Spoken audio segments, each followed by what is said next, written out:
Most people at my school look forward to lunchtime, but it's the scariest time of day for me. Luckily, we managed to avoid the rush. My best friend Sophie and I sit at a small table near the edge of the food hall. I watch as more students flood in and start queuing up to get their lunch. Some of them are messing around, pushing each other and laughing.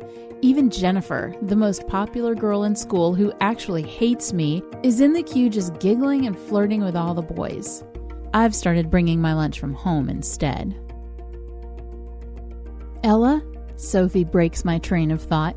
I asked you how the maths paper went. That morning, we were given a practice maths test. The pressure is on for our real exams, which are taking place in a few months. Could have been better. I'm so behind. Don't worry. There's still time to catch up. You're doing great being back here. Sophie tries to reassure me. She's right. I have been doing much better recently.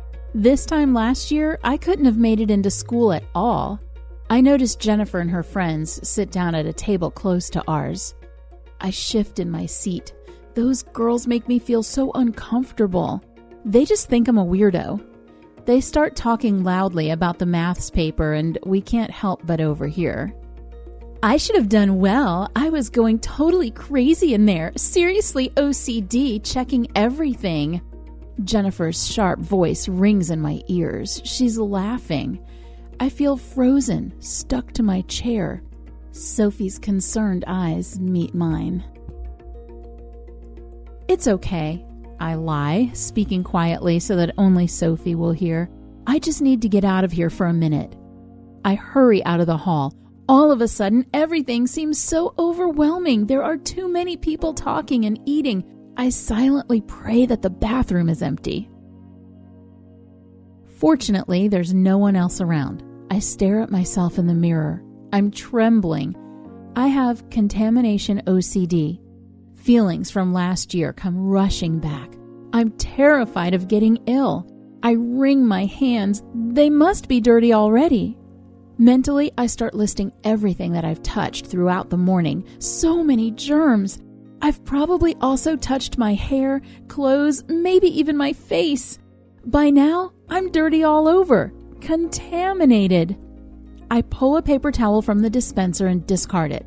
Maybe somebody touched that one. I take another and use it to turn on the tap.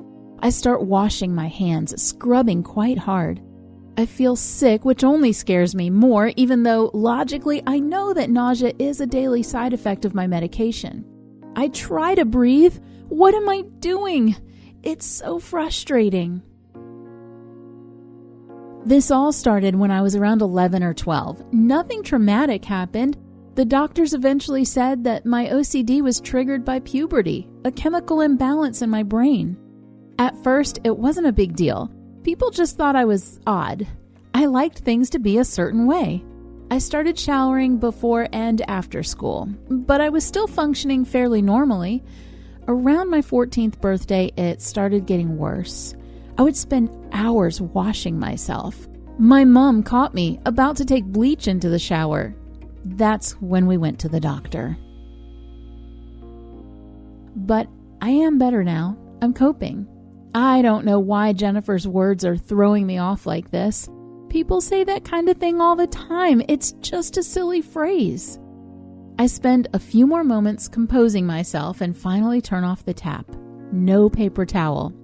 I better go and find Sophie. She's probably worried. I walk out of the bathroom and turn back towards the food hall. Suddenly, someone bumps into me, trying to grab me to avoid falling. Horror courses through me. A girl is touching me, pulling at my clothes. I scream and stumble backwards, recoiling. The girl falls to her knees. I stare, open-mouthed, mortified. It's Jennifer. Oh my God, I'm so sorry, I stammer. But I'm already retreating back into the bathroom. I start desperately ripping off my jumper. Jennifer follows me, her face threatening. My jumper has fallen to the floor and I'm frantically washing my hands again. Jennifer stares at me as though I've completely lost my mind. Oh God, maybe I have.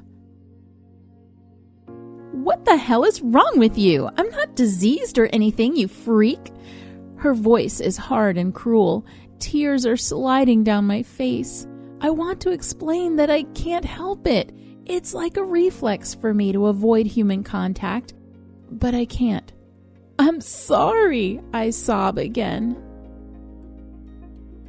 I feel out of control. The exams, the school itself, it's all just too much. Repeatedly apologizing, I stumble past Jennifer and out of the bathroom. Sophie is there. She calls my name, but I keep running. At some point, I realize that my jumper is still on the bathroom floor. I don't care. I need to go home.